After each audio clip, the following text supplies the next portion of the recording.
Пенсіонерів перевіряють уже зараз, а з 1 січня 2026 року все стане набагато жорсткіше.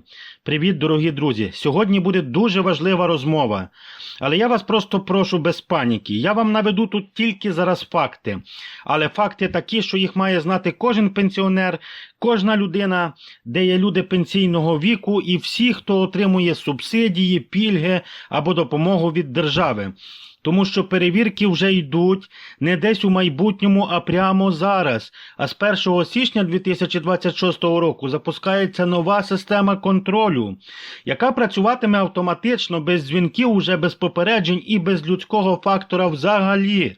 І якщо не підготуватися, можна втратити десятки тисяч гривень законно просто і формально, без порушень з боку держави. Тому слухайте уважно це відео. Я зараз поясню, які перевірки вже відбуваються, що саме міняється з 1 січня 2026 року і найголовніше вам скажу, що робити, щоб не втратити свої гроші. Тому присідайте зручніше, а на самому прикінці буде інформація, яка може реально змінити розмір вашої пенсії. Але це вже давайте по черзі. Що ж відбувається зараз? Грудень 2025 року. На сьогодні по всій Україні масово проходить 3 типи перевірок пенсіонерів і отримувачів допомоги. Перша перевірка – це домогосподарства. Кого це стосується? А усіх тих, хто подає на субсидію, переоформлює субсидію або подає заяву на будь-яку адресну допомогу. 25 червня 2025 року вийшла була постанова Кабміну номер 765, і з цього моменту обстеження житлових умов стало обов'язковим. Як це виглядає на практиці? Ви подали документи, через тиждень або 2 до вас можуть прийти, без конкретної дати. Зазвичай 2 або 3 працівників соцзахисту. Вони що роблять? Показують посвідчення, кажуть, ми перевіряємо умови проживання, заходять у квартиру і все. І далі починається те, про що мало хто говорить вголос. Вони дивляться, скільки кімнат, яка загальна площа, хто фактично проживає, який стан житла, яка техніка в домі, які меблі, роблять фото, складають акти. А вже не ви, а комісія вирішує, бідні ви чи достатньо забезпечені. Дивіться реальні приклади. Жінка, 72 роки, живе сама, 2-кімнатна квартира, 45 квадратів. У висновку написали, перевищення норм житлової площі, субсидію відмовили. Інший випадок, жінка, 79 років. В кімнаті великий телевізор, подарунок від доньки, уявіть собі. А в акті дорога побутова техніка свідчить про достатній рівень життя. Відмова зразу. І ось така реальність зараз. Можна мати мінімальну пенсію, але нормальні речі стають підставою просто для відмови. Друга перевірка ВПО.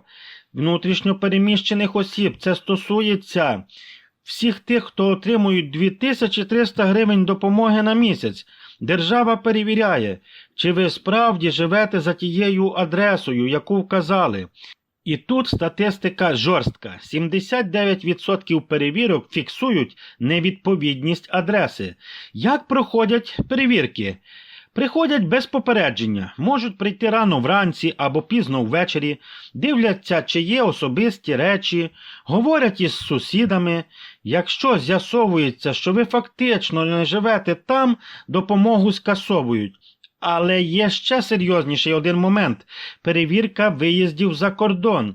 З липня 2025 року дані прикордонної служби автоматично звіряють з базою отримувачів виплат.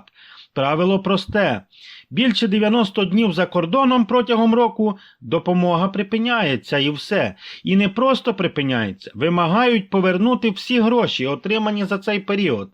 Такий от приклад. Жінка була за кордоном 5 місяців, повернулась, отримала вимогу повернути 12 тисяч гривень.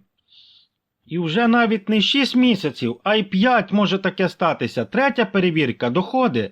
Це стосується всіх, хто отримує субсидії, пільги, соціальну допомогу. Держава перевіряє, чи справді ваш дохід такий низький, як заявлено. Як же ж це робиться? Запити до податкової йдуть, аналіз банківських операцій, перевірка реєстрів. Якщо ви здаєте кімнату, маєте підробіток, отримували гроші за фріланс, продали щось дороге і не задекларували це, допомогу можуть скасувати і вимагати повернення грошей. Робиться щось дивне і надзвичайне. А що міняється з 1 січня 2026 року, зараз будете знати. А тепер найважливіше. З нового року запускається нова модель контролю. Вона працює без інспекторів уже, без дзвінків, без пояснень. Перше. Автоматичне зіставлення баз даних. Пенсійний фонд, податкова, прикордонна служба, реєстри майна, усі бази об'єднуються.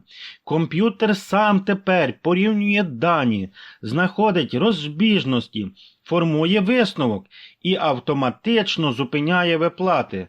Без людського рішення. Приклад такий. Пенсія 4 тисячі гривень. Субсидія призначена, бо дохід нижче порогу.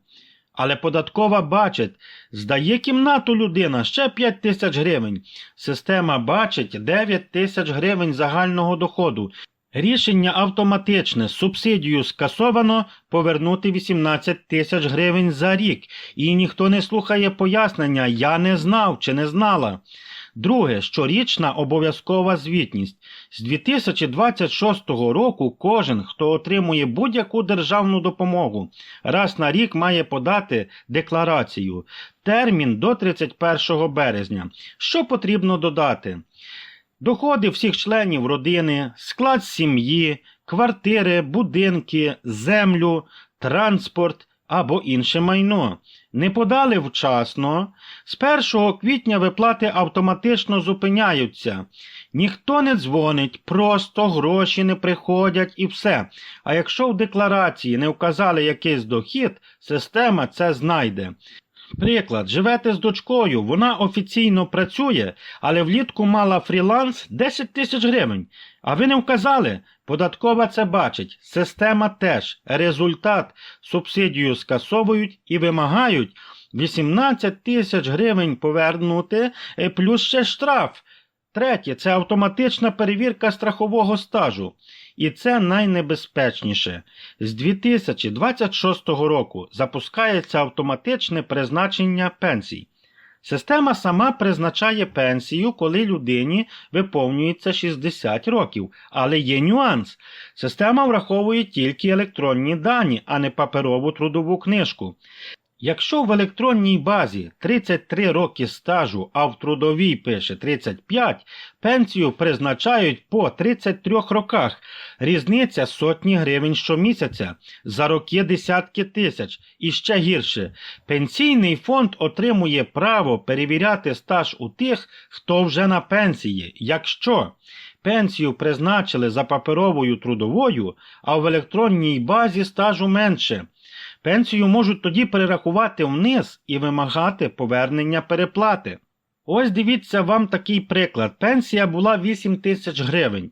Після перевірки 7 тисяч гривень. Різниця 1000 гривень. Множимо на 60 місяців. 60 тисяч гривень до повернення. Розумієте, що робити, щоб захиститися? Запам'ятайте, а краще собі це все запишіть. Є 3 обов'язкові кроки, які варто зробити до кінця грудня. Перше. Оцифрувати трудову книжку через Дію або портал пенсійного фонду. Завантажити всі сторінки потрібно, перевірити, чи правильно розпізнано записи. Друге. Перевірити стаж в електронному кабінеті. Порівняти з паперовою трудовою. Якщо є розбіжності, подати заяву зараз. Це дуже важливо. Третє. Задекларувати всі доходи. Це просто обов'язково. Краще подати декларацію самостійно і сплатити податок, ніж потім повертати субсидії зі штрафами. У підсумку, що ми можемо тут зазначити? З 1 січня 2026 року друзі, увага, велика увага, послухайте. Автоматичне буде зіставлення баз, щорічна звітність і автоматична перевірка стажу. Тепер же все так просто не пройде. Система працює без попереджень. Ризики від 15 до 60 тисяч гривень. Представте собі, які це просто втрати.